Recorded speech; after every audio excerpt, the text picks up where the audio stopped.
अस्सलाम वालेकुम फ्रेंड्स, मैं हूं मोहम्मद आदिल शरीफ और आप देख रहे हैं मैथ्स ऑफिशियल। उम्मीद करता हूं तुम व्यूअर्स खैर वफियत से होंगे। तो डियर फ्रेंड्स, फाइनली कामयाब जवान प्रोग्राम फ़ेज़ 2 के फॉर्म आ चुके हैं और अब आप लोग इसके अंदर ऑनलाइन अप्लाई कर सकते हैं। आप लोग इसके अंदर ऑनलाइन किस तरह अप्लाई कर सकते हैं, ये सब कुछ मैं आपको आज की वीडियो में डिटेल से बताने जा रहा हूँ। सो वीडियो की जाने बढ़ने से पहले आपसे रिक्वेस्ट है कि मेरे चैनल मैथ्स ऑफिशियल को सब्सक्राइब कर दें। उसके साथ ही ऑल नोटिफिकेशन बेल को प्रेस करें ताकि आपको हर नई आने वाली वीडियो की अपडेट सबसे पहले मिल सकें। तो डियर फ्रेंड्स, यहाँ पर हमारे सामने इनकी ऑफिशियल वेबसाइट ओपन है। आपसे हो सकता है ये वेबसाइट ओपन ना हो, इसलिए मैं आपको यहाँ पर हर चीज़ डिटेल से बता रहा हूँ और वीडियो के एंड के मैं आपको उसका तरीका ही बता दूंगा कि आप लोग इसको किस तरह ओपन कर सकते हैं। तो सबसे पहले यहाँ पर आप नीचे देखेंगे तो आपको लिखा हुआ आएगा अप्लाई फॉर लोन। अगर आप लोगों ने पहले अप्लाई किया हो तो फ़ेज़ 1 के ऊपर, तो फिर आपने ट्रैक लोन एप्लीकेशन के ऊपर क्लिक कर देना है। नहीं तो आप अगर इस टाइम अप्लाई करना चाहते हैं तो आपने अप्लाई फॉर लोन के ऊपर क्लिक कर देना है। जैसे ही आप इसके ऊपर क्लिक करेंगे तो आपको यहाँ पर ये सारी डिटेल्स बता देगा। ठीक है, यहाँ पर आप देख सकते हैं बैंक लोन फॉर्म फ़ेज़ 2। ठीक है, ये कह रहे हैं कि बराए मेहरबानी फॉर्म मुकम्मल तौर पर पुर करें, तमाम खाने पुर करना लाजमी है। तमाम शिकायत के लिए पाकिस्तान सिटीज़न पोर्टल विज़िट करें। बराए मेहरबानी नादरा से तस्दीक के पेश नज़र कौमी शनाख्ती कार्ड नंबर, तारीख़ इजरा और तारीख़ पैदाइश वाले खाने एहतियात से पुर करें। तो यहाँ पर आप देख सकते हैं 9 स्टेजेस हैं, 9 फॉर्म है, ये आपको फिल करने पड़ेंगे। तो अभी मैं आपको यहाँ पर ये फिल करके भी बता देता हूँ। आपको ये गूगल क्रोम के अंदर ओपन होगी तो आपने यहाँ पर इसको डेस्कटॉप साइड मोड के ऊपर कर लेना है। तो अगर मैं इसको यहाँ पर फिल करने लग जाऊँ तो काफ़ी ज़्यादा टाइम लग जाएगा। पहले मैं आपको यहाँ पर बता देता हूँ कि आपने इन फॉर्म के अंदर लिखना क्या क्या है। उसके बाद मैं वीडियो रोक कर हर स्टेप के अंदर खुद से जल्दी जल्दी ये फॉर्म फिल कर दूँगा ताकि हमारा टाइम ज़्यादा से ज़्यादा बच सके। तो यहाँ पर जिस चीज़ के ऊपर स्टार लगा हुआ है, ये रेड कलर का स्टार आपको नज़र आ रहा है, तो ये आपने हर हाल में फिल करना है, इसको आपने खाली नहीं छोड़ना। बाकी अगर आप खाली छोड़ भी देते हैं तो कोई मसला नहीं है, लेकिन आप अगर उसको भी फिल करेंगे तो और ज़्यादा जो है इंप्रेशन अच्छा पड़ेगा। सबसे पहले ये कह रहे हैं कि are you a government employ, क्या आप सरकारी मुलाजिम हैं? अगर आप सरकारी मुलाजिम हैं तो आपने यहाँ से येस है सिलेक्ट करना, और अगर आप सरकारी मुलाजिम नहीं है तो आपने नो सेलेक्ट कर लेना है। उसके बाद सेकंड नंबर पे है शहरी हैसियत, सिटीजनशिप स्टेटस, कि आपकी शहरी हैसियत क्या है। तो यहाँ पर जब आप क्लिक करेंगे तो दो ऑप्शन आपको देगा, नॉन रेजिडेंट, रेजिडेंट, कि आप पाकिस्तान के रिहायशी हैं या पाकिस्तान से बाहर रह रहे हैं। तो हम यहाँ से रेजिडेंट सेलेक्ट कर लेते हैं, आप जो भी सिलेक्ट करना चाहें वो आप कर सकते हैं।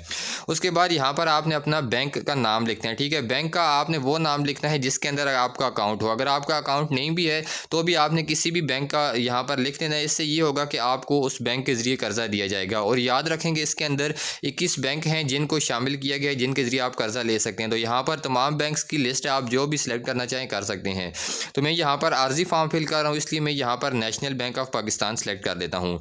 उसके बाद है जी, क्या आप मुंतखब शुदा बैंक में मुलाजमत करते हैं, कि अगर जो जिस नाम बैंक का आपने नाम यहाँ पर सेलेक्ट किया है, क्या आप उसके अंदर नौकरी करते हैं, उसके अंदर मुलाजमत करते हैं? अगर आप करते हैं तो येस, अगर नहीं करते तो यहाँ पर नो सेलेक्ट कर लेना है। उसके बाद है, क्या आप सियासी शख्सियत हैं, कि आगे मतलब आपका पॉलिटिक्स के अंदर कोई किरदार है, आप किसी सियासी पार्टी के साथ हैं या नहीं? अगर हैं तो येस, नहीं है तो नो लिख देना है। उसके बाद यहाँ पर है कारोबार की मौजूदा हैसियत।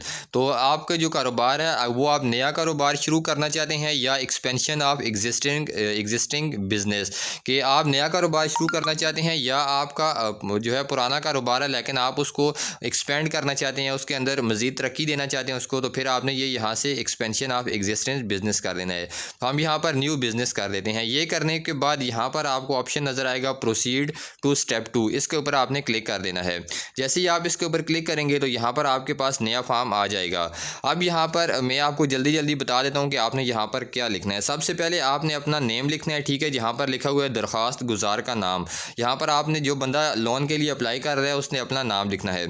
उसके बाद आपने अपना जेंडर लिखना है, आप मर्द हैं या औरत। उसके बाद आपने जो है कौमी शनाख्ती कार्ड नंबर लिखना है। किसका लिखना है? जो बंदा अप्लाई कर रहा है उसने अपना जो है कौमी शनाख्ती कार्ड नंबर लिखना है। उसके बाद आपने दोबारा वही यहाँ पर अगले खाने के अंदर यहाँ पर आपने इसको कन्फर्म करना है, दोबारा आपने वही शनाख्ती कार्ड नंबर लिखना है।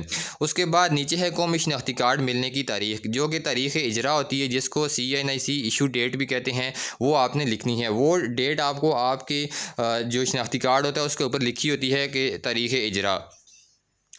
तो दोबारा आपने यहाँ पर कौमी शनाख्ती कार्ड मिलने की तारीख इसको कंफर्म करना है। ये करने के बाद नीचे डेट ऑफ बर्थ है आपकी, जो कि आपके शनाख्ती कार्ड के ऊपर लिखी हुई है, वो आपने लिखनी है। उसके बाद आपने कंफर्म डेट ऑफ बर्थ कि आपने अपनी जो डेट ऑफ बर्थ है उसको दोबारा कंफर्म कर देना है। उसके बाद यहाँ पर लिखा हुआ है कि नंबर ऑफ़ डिपेंडेंट्स, कि आपके ज़ेर कफ़ालत कितने अफराद है, आप लोग कितने जो है लोगों को घर में पाल रहे हैं, तो वो आपने यहाँ पर सेलेक्ट कर लेना है। जैसे ही आप इसके ऊपर सेलेक्ट करते हैं तो आपको यहाँ पर जो है 5 नंबर दिए हुए हैं। उसके अलावा यहाँ पर नीचे ग्रेटर दैन 5 भी लिखा हुआ है। अगर आप इससे ज़्यादा आपके जो डिपेंडेंट हैं वो हैं तो आपने वो यहाँ पर सेलेक्ट कर लेने हैं। उसके बाद है जी यहाँ पर मैरिटल स्टेटस, कि आप शादीशुदा हैं या गैर शादीशुदा हैं, वो आपने यहाँ से सेलेक्ट कर लेना है। इसके ऊपर आप क्लिक करेंगे तो ये आपको नीचे सारा बता देगा कि आप मैरिड या अनमैरिड जो भी सिलेक्ट करना चाहें। उसके बाद है जी फादर्स हस्बैंड्स गार्डियंस नेम, अगर आपके जो वालिद का जो नाम है वो लिख दें। अगर वालिद का नाम नहीं लिखना चाहते तो अगर औरत अप्लाई कर रही तो वो अपने शोहर का नाम लिखते। अगर शोहर का नाम नहीं लिखना चाहती तो अगर कोई लड़का अप्लाई कर रहा है तो वो अपने सरपरस्त का नाम भी यहाँ पर लिख सकता है, गार्डियन का नाम भी लिख सकता है। ये लिखने के बाद यहाँ पर आपको नज़र आएगा फादर्स हस्बैंड्स गार्डियन CNIC, कि उनके आपका कौमी शनाख्ती कार्ड नंबर लिखना है, अपने वालिद का, अपने शोहर का या सरपरस्त का, तो वो आपने लिखना है। उसके बाद नीचे है जी प्रोवाइड यूर फुल नेम, ठीक है, मतलब कि आपको जो उनका है वो उसका फुल नेम आपको देना पड़ेगा, सरपरस्त है, वालिद है या शोहर है। उसके बाद रिलीजन, आपका मज़हब क्या है, यहाँ से आप सेलेक्ट करेंगे और यहाँ पर आपको तमाम मज़ाहिब के नाम जो पाकिस्तान के अंदर है वो बताए जाएंगे, वो आपने सेलेक्ट करना है। तो यहाँ से आपने इस्लाम सेलेक्ट कर लेना है। ये सिलेक्ट करने के बाद क्या आपको कोई मजूरी है, कि आपके अंदर कोई डिसेबिलिटी है, कोई मजूरी है, अगर है तो येस, नहीं है तो नो लिखना है, और ये फील्ड आपने लाजमी सेलेक्ट करनी है। उसके बाद सोर्स ऑफ करंट इनकम, कि आपकी मौजूदा आमदनी का ज़रिया क्या है। तो यहाँ पर अगर आप देखें तो agriculture income certificate, foreign remittances, income from salary, तो आपने यहाँ से इनकम फ्राम सैलरी या जो कुछ भी आपका यहाँ पर आप लिख सकते हैं। अगर इनमें से कोई नहीं है तो आपने नन लिख देना है। तो मैं यहाँ से मिसाल के तौर पर इनकम फ्राम सैलरी हम लिख देते हैं। अब ये कह रहे हैं कि एवरेज करंट मंथली इनकम, कि आपकी औसतन मौजूदा माहाना आमदनी क्या है, तो यहाँ से आपने वो सिलेक्ट कर लेनी है। मिसाल के तौर पर मैं लिख लेता हूँ 40,000 माहाना है, ठीक है जी। ये लिखने के बाद ये कह रहे हैं जी कि इजाफ़ी माहाना आमदनी, कि आपकी जो इसके अलावा अगर आप कोई काम करते हैं वो अगर आमदनी है तो सिलेक्ट कर लें, नहीं तो आपने यहाँ से इसको छोड़ लेना है। मिसाल के तौर पर मैं यहाँ से 10,000 लिख देता हूँ। अगर आपकी ये जो है इजाफ़ी आमदनी नहीं है तो आपने इसको खाली छोड़ देना है, ठीक है। ये लिखने के बाद जो है यहाँ पर ये देख सकते हैं किसी किस्म का आपको ऑप्शन यहाँ पर ये दे रहा है कि अच्छा ठीक है, यहाँ पर ये कह रहा है कि इजाफ़ी आमदनी खुद आपको यहाँ पर ऑप्शन दे रहा है कि अप टू RS 60,000 60,000 तक है, या 60,000 से लेकर 1,20,000 है। नीचे आपको यहाँ पर सब कुछ बताया हुआ है, तो हम यहाँ पर अप टू RS 60,000 कर देते हैं।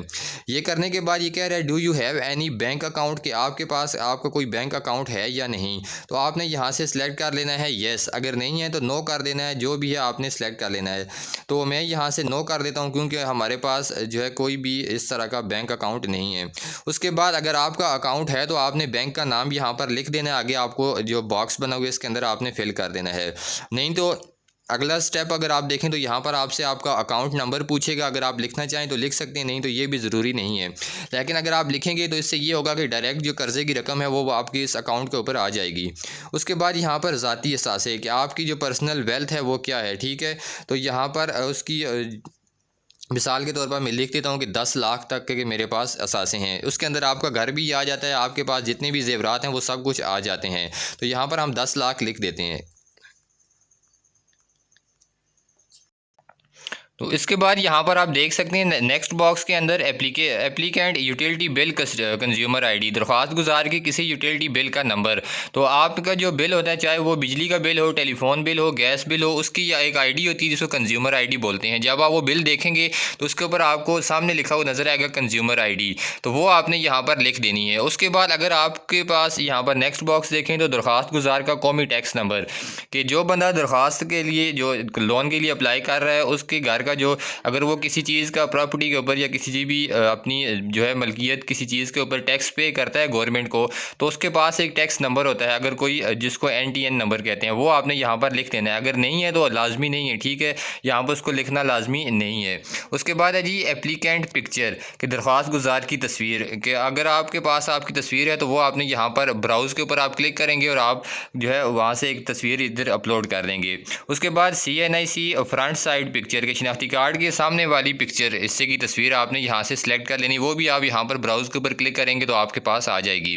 उसके बाद CNIC बैक साइड पिक्चर, शिनाख्ती कार्ड के पीछे वाले हिस्से की तस्वीर, तो आपने उसकी बैक साइड की भी एक तस्वीर यहाँ पर अपलोड कर देनी है। तो अभी यहाँ पर मैं इसको फिल कर देता हूँ जल्दी जल्दी, फिर हम नेक्स्ट जो है प्रोसेस देख लेते हैं।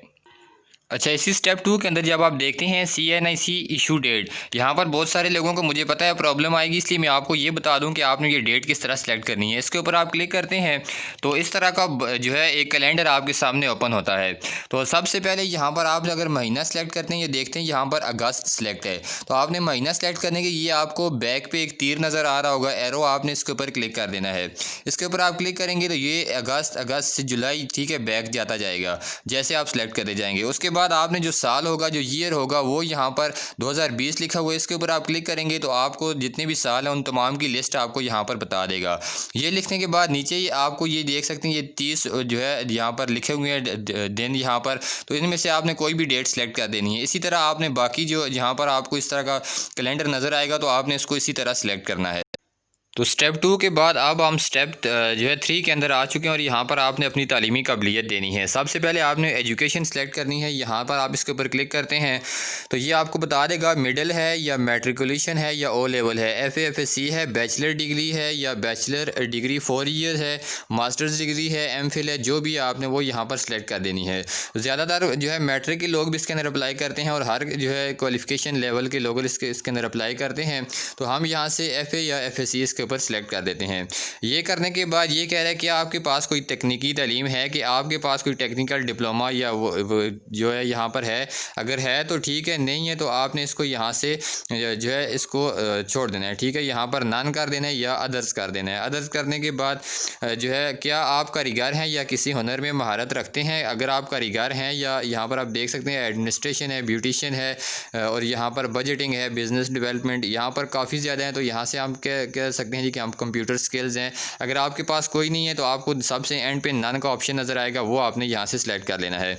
उसके बाद आपकी जो तालीमी डिग्री होगी उसकी एक तस्वीर आपको अपलोड करनी होगी। अगर आप FA FSC कर रहे हैं तो उसकी आपने पहले से जो डिग्री आपको मिली होगी उसकी आपने एक पिक्चर ले लेनी और वो यहाँ से ब्राउज़ करके अपलोड कर देनी है। उसके बाद तकनीकी तालीम दस्तावेज़ात अपलोड करें, अगर आपके पास कोई तकनीकी तालीम है तो वो आपने यहाँ पर अपलोड कर देनी है। उसके बाद यहाँ पर ये कह रहे हैं कि अगर आपके पास किसी जो है मुसावी डिप्लोमा है या फ़नी तालीम का सर्टिफिकेट है तो वो आप यहाँ से सिलेक्ट करें। तो ये करने के बाद आपने यहाँ से नेक्स्ट के ऊपर क्लिक कर देना है। जैसे ही आप इसके ऊपर क्लिक करेंगे हम यहाँ पर स्टेप 4 के अंदर आ चुके हैं। अब यहाँ पर आपने अपने राब्ते के लिए आपके साथ कॉन्टैक्ट किस तरह किया जाए वो आपने इन्फॉर्मेशन यहाँ पर देनी है। सबसे पहले आपने अपना यहाँ पर प्रेजेंट एड्रेस देना है, जो आपका मौजूदा पता है। वो लिखने के बाद आपने यहाँ पर आपने अपना सूबा सेलेक्ट करना है, जो यहाँ पर लिखा हुआ मौजूदा सूबा। उसके बाद आगे मौजूदा ज़िला सेलेक्ट करना है, मौजूदा ज़िला के बाद मौजूदा तहसील सेलेक्ट करनी है। और ये कह रहे हैं कि इज़ान यानी एज अबाउट, ठीक है, आपको जो मुस्तकिल पता है क्या वही जो ऊपर है वो है, तो आपने यहाँ पर इस बॉक्स के ऊपर क्लिक करेंगे जैसे ही तो आपके पास ये ऑटोमेटिकली ऊपर वाला जो एड्रेस है वो इसके अंदर आ जाएगा। अगर आपका जो मुस्तकिल पता है वो कोई और है और आप फ़िलहाल रह किसी और जगह रहे हैं तो फिर आपने यहाँ पर अपना वो जो है पता वहाँ पर लिख देना है। उसके बाद नीचे आपने अपना मुस्तकिल सूबा कौन सा है, ठीक है, ये जो ऊपर आप सूबा लिख रहे हैं जिसके अंदर आप मौजूदा रह रहे हैं वो उसका सूबा लिखेंगे, लेकिन यहाँ पर नीचे आप लिखेंगे मुस्तकिल सूबा के जो आपका असल जो जहाँ पर आपका डोमिसाइल है जिस सूबे का वो आपने यहाँ पर लिख देना है। उसके बाद मुस्तकिल ज़िला लिखना है, सिलेक्ट कर लेना है, मुस्तकिल तहसील सेलेक्ट करनी है। ये सिलेक्ट करने के बाद resident phone number with area code, अगर आपके घर के अंदर कोई लैंडलाइन नंबर है तो वो आपने लिख देना है, नहीं है तो आपने इसको खाली छोड़ देना है, नील लिख देना है इसके अंदर। ये लिखने के बाद आपने mobile number, primary mobile number जो कि हर वक्त ऑन हो वो आपने इस फॉर्म के अंदर फिल कर देना है, लिख देना है। यहाँ पर लिखा हुआ है सेकेंडरी मोबाइल नंबर, मुतबादिल मोबाइल नंबर, अगर आपके पास कोई है, कोई दूसरा नंबर है, अपने भाई का लिखना चाहते हैं, अपने वालिद का या किसी का लिखना चाहते हैं तो लिख सकते हैं, नहीं तो आपको जो प्राइमरी नंबर है उसी को आपने यहाँ पर लिख देना है। ये लिखने के बाद इस primary SIM registered with your on name, कि आपके जो मोबाइल नंबर आपने प्राइमरी सिम दी है जो आपके पास हर वक्त मौजूद होता है, क्या वो सिम आपके नाम पर रजिस्टर्ड है। अगर रजिस्टर्ड है तो यहाँ पर आपने हाँ यानी येस सेलेक्ट कर देना है, नहीं है तो आपने नो सेलेक्ट कर देना है। ये करने के बाद नीचे ये कह रहे हैं कि ईमेल एड्रेस इफ़ एनी, अगर आपके पास कोई ईमेल एड्रेस है तो वो आप लिख सकते हैं, नहीं है तो आप इसको खाली छोड़ दें। उसके बाद रिहायशी हैसियत कि आपकी जो रेजिडेंस टाइप है, रिहायशी हैसियत क्या है, तो यही कह रहे हैं ख़ानदानी है, ज़ाती है, किराए के ऊपर रहते हैं, या आप किसी कंपनी आपका किराया पे कर रही है, जो भी आपने वो यहाँ से सिलेक्ट कर लेना है। तो मैं यहाँ से ऑन सेलेक्ट कर लेता हूँ। उसके बाद हम जो है इसके बाद नेक्स्ट के ऊपर क्लिक करते हैं। ये तमाम सेलेक्ट करने के बाद हम स्टेप 5 के ऊपर प्रोसीड कर चुके हैं और यहाँ पर आपने अपनी कारोबारी मालूमात यानी बिज़नेस इंफॉर्मेशन देनी है। सबसे पहले कारोबार की मरकज़ी नौइयत क्या है कि आपकी जो इंडस्ट्री है वो किस कैटेगरी की है। आप एग्रीकल्चर के अंदर, फार्मिंग के अंदर, फ़िशिंग या फॉरेस्ट्री के अंदर काम जो है अपना बिज़नेस शुरू करना चाहते हैं, manufacturing, production, processing and mining. इसके अलावा services, tourism, entertainment and education, trading, distribution, sales and retail. अगर आप कोई दुकान वगैरह खोलना चाहते हैं तो आपने ये सबसे एंड वाला सेलेक्ट कर लेना है, या आप कोई अगर कोई किसी को सर्विसेज देना चाहते हैं, अपनी खिदमात देना चाहते हैं टूरिज़म के अंदर, एंटरटेनमेंट के अंदर या एजुकेशन के अंदर, तो वो आप सेलेक्ट कर लेते हैं। जो भी आप सेलेक्ट करना चाहें वो आप कर सकते हैं। तो यहाँ से हम मिसाल के तौर पर सर्विसेज सेलेक्ट कर लेते हैं। उसके बाद बिज़नेस सेक्टर के कारोबार का शोबा क्या है आपका, ठीक है, बिज़नेस फंक्शन है, क्लीनिंग एंड पोर्ट्रेनेज है, कंस्ट्रक्शन है, एंटरटेनमेंट है, जो कुछ भी है यहाँ पर, तो हम यहाँ पर कुछ भी जो है यहाँ से सिलेक्ट कर लेते हैं। तो टीचिंग एंड एजुकेशन हम मिसाल के तौर पर सिलेक्ट कर लेते हैं। यहाँ से आपने जो सिलेक्ट करेंगे आपको उसके लिहाज से यहाँ पर बिज़नेस सेक्टर बता दिया जाएगा, आपने वो सिलेक्ट कर लेना है। तो उसके बाद है बिज़नेस सब सेक्टर यानी कारोबार झेली शोबा, कि उस सेक्टर के अंदर आपका सब सेक्टर कौन सा है, किसके अंदर आप काम करना चाहते हैं। तो जैसे ही मैंने यहाँ पर बताया तो ये कह रहे हैं कि ट्यूशन एंड हाई स्कूल यहाँ पर सारे बताए हुए हैं, तो मैं यहाँ से ट्यूशन एंड कोचिंग सेंटर मिसाल के तौर पर सिलेक्ट कर लेता हूँ। आपने जो अपने हिसाब से सिलेक्ट करना है जिस कारोबार के अंदर आप अप्लाई कर रहे हैं। अगर आप किसी के अंदर अप्लाई करना चाहते हैं, अगर वो समझ नहीं आ रही तो आप वो मुझसे पूछें, तो मैं आपको यहाँ पर उसके बारे में डिटेल बता दूंगा कमेंट के अंदर। उसके बाद बिज़नेस की नौइयत क्या है यानी बिज़नेस नेचर क्या है, इंपोर्ट है, एक्सपोर्ट है, लोकल बिज़नेस है या सिलेक्ट अ वैल्यू, ठीक है। यहाँ से हम लोकल बिज़नेस कर देते हैं, ठीक है, क्योंकि हम पाकिस्तान के अंदर ही ये काम कर रहे हैं अपने इलाके के अंदर, तो लोकल हम सिलेक्ट कर लेंगे। उसके बाद यहाँ से आपने अपने कारोबार का नाम लिखना है। मिसाल के तौर पर मैं यहाँ पर लिख देता हूँ मैस एंटरप्राइजेज़, ठीक है। आपने अपने हिसाब से लिख देना है, मैं सिर्फ समझाने के लिए यहाँ पर लिख दे रहा हूँ। उसके बाद है जी चूज़न बिज़नेस डिटेल, मुंतखब करदा कारोबार की तफसील, ठीक है। यहाँ पर आपने अपने कारोबार की डिटेल बतानी है कि आप किस चीज़ का बिज़नेस है, तो यहाँ से आपने वही लिख देना है सर्विसेज, ठीक है। ये लिखने के बाद जो है जिस तरह आपका जो यहाँ पर ये देख सकते हैं, ये जैसे मैंने लिखा है कि सर्विसेज, टूरिज़म, एंटरटेनमेंट, ये मैंने सेलेक्ट किया है, तो आपने जो सिलेक्ट करेंगे वही आपने यहाँ पर लिख देना है।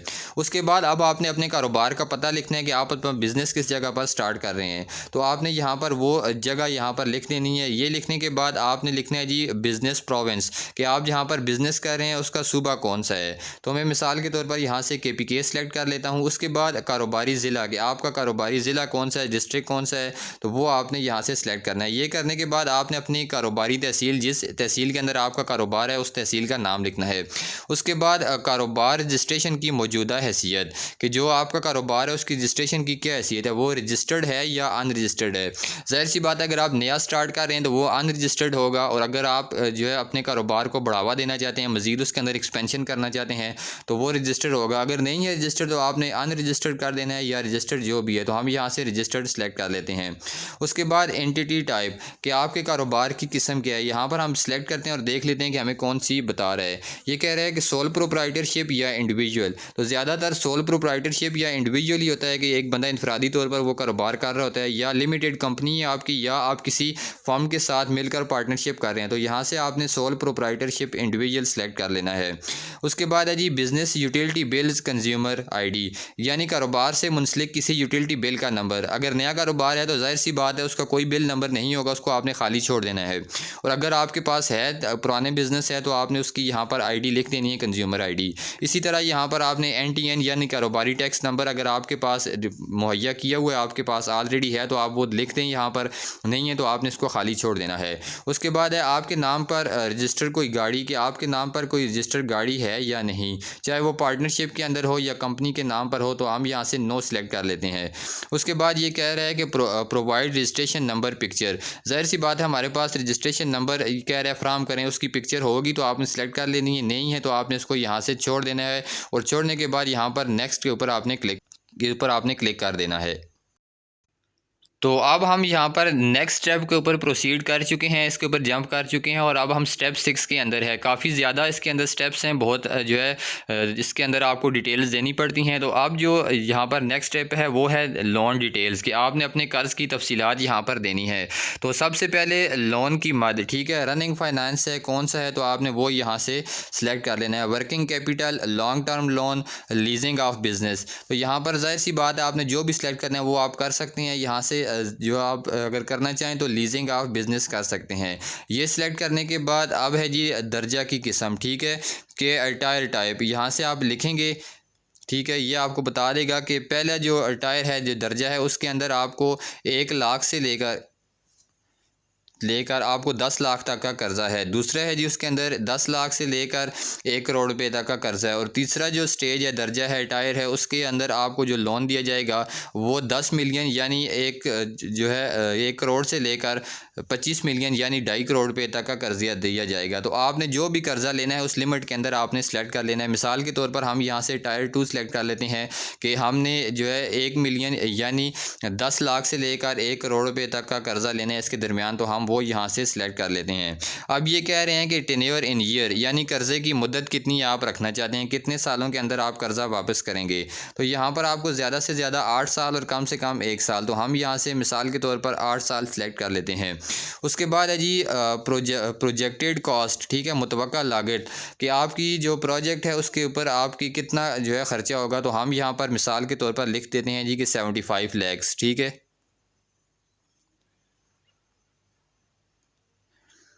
उसके बाद ये कह रहे हैं मतलूबा कर्ज़ा की रकम, यानी आपको कितना लोन चाहिए इसके अंदर। तो ज़ाहिर सी बात है हम यहाँ पर लिख देंगे 75 लैक्स, ठीक है। ये लिखने के बाद अब नीचे है जी इक्विटी कंट्रीब्यूशन, यानी ज़ाती वसाइल से जमा कराई जाने वाली रकम। यहाँ से आप सिलेक्ट करें और ये कह रहा है कि आप ख़ुद से कितनी जो है देना चाहेंगे, 10% देंगे, 20% देंगे। तो हम यहाँ से 10% कर लेते हैं। और ये करने के बाद नीचे कह रहे हैं कि सिक्योरिटी की तफसीलात, कि आपको ज़ाहिर सी बात है गवर्नमेंट को कुछ सिक्योरिटी देनी पड़ेगी कि आप ये कर्ज़ा लेकर कहीं भाग ना जाएँ। तो ये सबसे पहले कह रहे हैं कि पेश की गई सिक्योरिटी, यहाँ से आपने सेलेक्ट कर लेना है कि आप सिक्योरिटी के तौर पर अपनी ज़मीन देते हैं, गाड़ी देते हैं, अपने ज़ेवरात जमा करवाते हैं, पब्लिक सिक्योरिटी देते हैं या प्राइवेट सिक्योरिटी। तो मिसाल के तौर पर काफ़ी ज़्यादा जो लोग हैं उनके पास या तो ज़ेवरात होते हैं या उनकी ज़मीन होती है, तो वो ये सिलेक्ट कर लें, नहीं तो बाकी यहाँ पर ऑप्शन है वो भी आप सिलेक्ट कर लेते हैं। तो यहाँ से हम लैंड कर देते हैं। अब ये कह रहा है कि सिक्योरिटी डिस्क्रिप्शन, यानी सिक्योरिटी की तफसीलात, आपने यहाँ पर उसके बारे में तफसीलात दे देनी है कि आपकी जो मतलब लैंड है वो किस एरिया में है। उसके बाद एस्टिमेटेड वैल्यू ऑफ सिक्योरिटी, कि आपकी जो सिक्योरिटी है उसकी एस्टिमेटेड वैल्यू क्या है। तो यहाँ से हम मिसाल के तौर पर 50 लाख लिख देते हैं। अगर उससे कम है तो आप वो भी लिख सकते हैं, 5 लाख, 10 लाख, 20 लाख जो भी है। हम यहाँ पर 50 लाख लिख देते हैं। ये लिखने के बाद नीचे कह रहे हैं कि पेश की गई सिक्योरिटी, ठीक है, इसके ऊपर आपने सेलेक्ट करना है। और अब हम यहाँ से क्या कह रहे हैं जी कि आपकी अपनी है, आपकी फैमिली की है, या किसी थर्ड पार्टी, यानी आपके साथ कोई पार्टनर है या आप किसी दोस्त के जो है ले रहे हैं। और इसके अंदर मज़े की बात यह है कि अगर आपके पास अपनी जो सिक्योरिटी के लिए देने के लिए कुछ नहीं है तो आप अपने किसी दोस्त का, किसी रिश्तेदार की ज़मीन के कागजात या उससे ज़ेवरात लेकर भी दे सकते हैं। अगर आपके अपने हैं तो वेल एंड गुड, नहीं तो आपने फैमिली या थर्ड पार्टी लिख देना है। तो यहाँ पर हम ऑन लिख देते हैं। उसके बाद ये कह रहे हैं कि सिक्योरिटी ऑफर्ड प्रूफ, जो कि आपकी सिक्योरिटी के लिए आपने जो कागजात देने हैं उनकी आपने यहाँ पर तस्वीर अपलोड कर देनी है। यहाँ पर ये देख सकते हैं, ब्राउज़ के ऊपर आप क्लिक करेंगे तो ये करने के बाद आप नेक्स्ट के ऊपर क्लिक करेंगे और आपका अगला स्टेप आ जाएगा।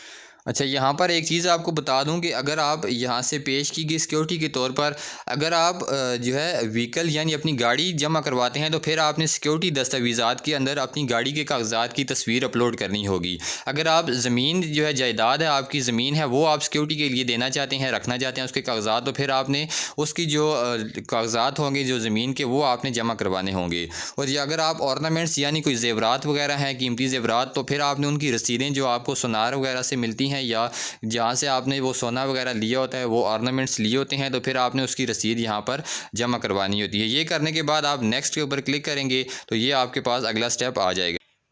तो इस स्टेप के अंदर आपने अपना बिजनेस प्लान जो है यहाँ पर सेलेक्ट करना है। Estimated cost of operating asset, कि आपका इसके अंदर जो मुतवक्का माहाना अखराजात है वो कितना होगा, उसका जो एस्टिमेट है वो क्या होगा, वो आपने यहाँ पर लिखना है।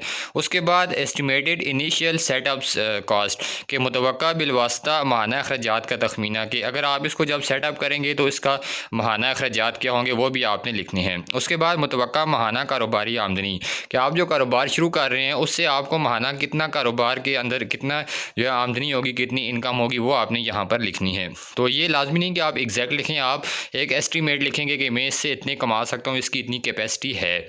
उसके बाद मुतवक्का माहाना कारोबारी अखराजात, कि आपके माहाना इसके अंदर अखराजात कितने होंगे। उसके बाद जो है यहाँ पर फिर ये वही है। उसके बाद मुतवक्का मुलाजमीन की तादाद, कि आप अगर अपने साथ कोई मुलाजिम रखते हैं तो वो कितने होंगे, 1 है, 2 है, 3 है, 10 हैं, 100 है, 1000 हैं, जितने भी है वो आपने यहाँ पर लिख देने हैं। उसके बाद है मुतअल्लिका तजुर्बा, ठीक है, कि आपको उसके अंदर तजर्बा कितना है, ठीक है, ये आपने यहाँ पर तजुर्बा 1 ईयर जितने भी जो है वो आपने लिख देना है। उसके बाद तजुर्बे की सनद, आपको किसी जगह पर तजुर्बा है तो वो आप लिख सकते हैं, नहीं तो आप इसकी जो होगी वो आपने ये लिखनी है। उसके बाद यहाँ पर एंड पे आपको एक चीज़ नज़र आएगी, फिजिबिलिटी रिपोर्ट। फिजिबिलिटी रिपोर्ट ये एक ऐसी फ़ाइल होती है कि ऐसी रिपोर्ट होती है जिसके अंदर आपकी बिज़नेस की तमाम तर डिटेल्स होती हैं।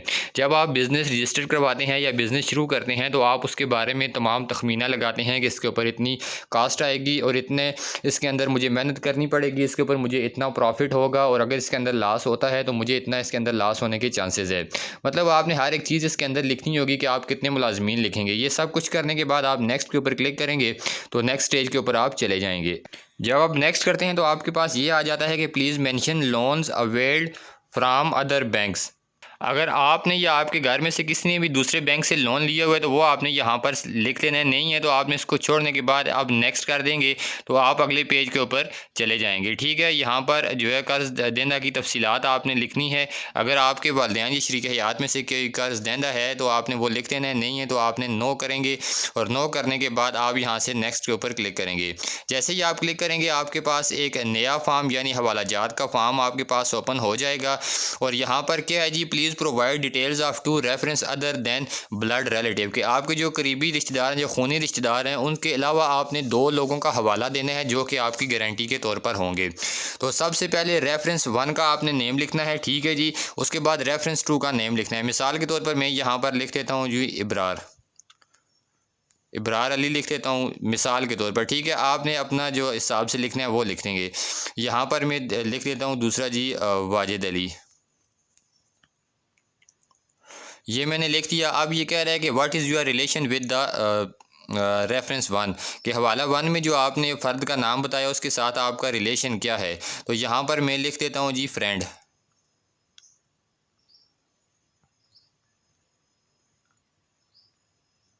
ये करने के बाद जब आप नेक्स्ट स्टेप के ऊपर प्रोसीड करेंगे तो यहाँ पर आपको माली तफसीलात देनी पड़ेंगी कि आपकी जो माली तफसीलात हैं। तो यहाँ पर आप जो है बैंक वगैरह की जो जितनी भी डिटेल्स होती हैं वो आपको देनी पड़ती हैं।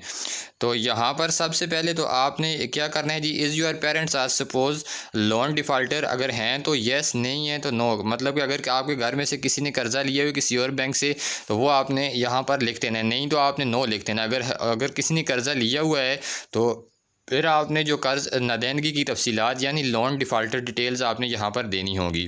उसके बाद जो बैंक होगा उसकी तफसीलात आपने यहाँ पर देनी होगी, बैंक का नाम देना होगा, मसूल शुदा जो रकम होगी उसकी बताना होगा कि कितनी रकम है, और बकिया रकम कितनी है। वो करने के बाद आप नेक्स्ट के ऊपर क्लिक करेंगे। तो जब आप यहाँ पर रेफरेंस वाले सेक्शन में आएंगे तो सबसे पहले आपने रेफरेंस नाम देना होता है कि जिन लोगों को आप गारंटी के तौर पर उनका हवाला देंगे। और याद रखें वो जिन लोगों को आप हवाला देंगे जिनका यहाँ पर जिनको गारंटी के तौर पर आप जो है लिखेंगे यहाँ पर, तो वो आपकी फ़ैमिली में यानी आपका खूनी रिश्तेदार नहीं होना चाहिए। तो सबसे पहले ये रेफरेंस 1 और रेफरेंस 2 है। रेफरेंस 1 नेम आपने नाम हवाला 1 लिखना है उस शख्स का नाम, और दूसरे में नाम हवाला 2 यानी दूसरे शख्स का नाम लिखना है। उसके बाद फिर नीचे आपसे पूछा गया है कि हवाला 1 में दिए गए फ़र्द से आपका क्या ताल्लुक़ है, तो उसके साथ आपका जो भी ताल्लुक़ है मैंने यहाँ पर आपको समझाने के लिए फ्रेंड लिख दिया है। उसके बाद जी हवाला 2 में दिए गए फ़र्द से आपका क्या ताल्लुक़ है, कि हवाला 2 में जो आपने फ़र्द का नाम दिया है उससे आपका क्या ताल्लुक़ है, ये सब आप लिखेंगे जब यहाँ पर ताल्लुक़। उसके बाद हवाला मोबाइल नंबर जो है हवाला 1 का आप लिखेंगे, उसके बाद मोबाइल नंबर हवाला 2 का, ठीक है। ये सब आर्जी नंबर हैं, आपने वो एग्जैक्ट नंबर लिखना है जिनके आप हवाला दे रहे हैं। उसके बाद कौमी शनाख्ती कार्ड नंबर आपने हवाला 1 का लिखना है, इसी तरह कौमी शनाख्ती कार्ड नंबर हवाला 2 का।